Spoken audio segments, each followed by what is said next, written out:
L'idée du premier ministère des droits des femmes en 81 est une idée de Mitterrand. Nous savions qu'il y avait beaucoup de retard dans le domaine des droits des femmes.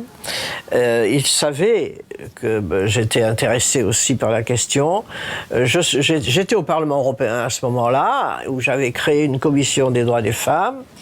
Donc j'étais tout à fait prête pour ce genre de fonction. Et il était intéressant parce que c'était un vrai ministère à part entière, transversal, c'est-à-dire que j'avais pouvoir d'intervenir absolument dans tous les domaines. Et j'avais aussi l'oreille du président de la République et l'oreille du Premier ministre, des deux d'ailleurs, qui ont toujours été très, très, très chics avec moi. Bon, la loi sur l'égalité professionnelle qui est sortie en 83, elle s'inspire directement d'un texte européen. Simplement, moi, je l'ai beaucoup amélioré. J'ai ajouté beaucoup de choses autour. Et notamment, j'ai ajouté l'idée des plans d'égalité qui peuvent être un levier et qui peuvent aider à la faire fonctionner. Et effectivement, si on avait bien voulu l'appliquer, ce qu'on n'a pas fait, il y aurait des résultats. Tout le travail que j'ai fait pendant 5 ans, qui faisait que j'accompagnais toujours les lois, j'en ai fait 6 à peu près, je les accompagnais toujours de campagnes d'information. Et la loi sur l'égalité professionnelle, il y a eu plusieurs campagnes. Ça faisait du bruit et ça remuait un petit peu l'opinion, malgré tout, hein. Mais ça a probablement dû contribuer à améliorer les choses. Mais à l'heure actuelle, je pense, à mon avis, que ce qui s'est passé au cours de ces 30 ans, parce ça fait quand même 30 ans maintenant, hein, c'est que on a affaire maintenant à un double marché féminin dans le domaine du travail des femmes. Il y a moi je les appelle les femmes d'en haut, c'est-à-dire celles qui ont compris qu'elles avaient des droits et qu'elles pouvaient les exercer, elles savaient les défendre. Elles en font une bonne utilisation.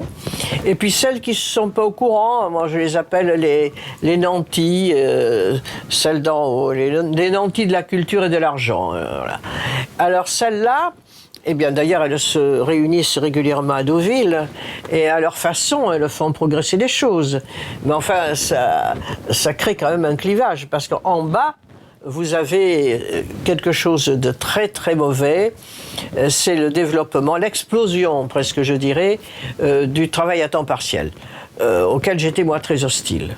Donc elles sont coincées, littéralement, avec un salaire à mi-temps, des retraites à mi-temps, souvent chargées d'enfants, souvent avec des toutes petites pensions, parce que dans les cas des divorces, vous savez, les hommes savent organiser leur insolvabilité.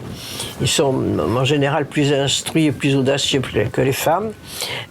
Donc nous avons une masse de femmes maintenant qui représentent les nouvelles poches de pauvreté. Les nouveaux pauvres, ce sont les femmes qui travaillent à mi-temps et qui ont des enfants à charge. Et personne n'en parle parce qu'elles ne sont pas syndiquées, elles sont invisibles. Voilà. Donc il faut s'en occuper. Ce qui se passe en ce moment, c'est que je ne suis pas sûr que la société française soit prête, enfin que je veux dire, la moitié masculine de la société, je la sens frileuse en ce moment. Parce que l'annonce de ce gouvernement paritaire, ça a eu un effet considérable. Le résultat, c'est que beaucoup d'hommes ont pris peur. Puisque, comme disait le professeur Duverger, une place pour une femme, c'est une place en moins pour un homme. Par conséquent, ils ont toujours eu peur de la concurrence, vous savez. C'est pour cela qu'il n'y a même pas 30% de femmes à l'Assemblée nationale. Il y a plus de 30% dans le groupe socialiste, parce qu'il y a eu un effort. Mais à l'Assemblée nationale, il n'y a même pas 30%. On est vraiment là les mauvais élèves de l'Europe. Hein. Il y a toujours un écart considérable entre les salaires, globalement, justement à cause de cette masse de femmes qui sont à mi-temps. On a du retard. on a du retard. Et cette annonce de gouvernement paritaire a, je crois, créé une montée machiste. Je suis tout à fait satisfaite de voir que François Hollande, le président de la République, donc, a bien voulu m'écouter. J'ai beaucoup insisté pour lui demander qu'il recrée ce ministère tel que je l'avais moi exercé. Il l'a fait. Et il l'a confié à une jeune fille, une jeune femme intelligente qui travaille beaucoup. Mais il lui a donné en même temps ce qu'on appelle le porte-parole. Et ça lui prend beaucoup de temps. Alors, ce que je crains, c'est qu'elle passe, et que surtout son cabinet soit peut-être plus intéressé par le porte-parole que par les droits des femmes. Mais enfin là, c'est peut-être moi qui suis un petit peu excessive. Hein. Elle a pris depuis un certain nombre de mesures. Elle parle très bien, elle est très intelligente, elle est convaincue.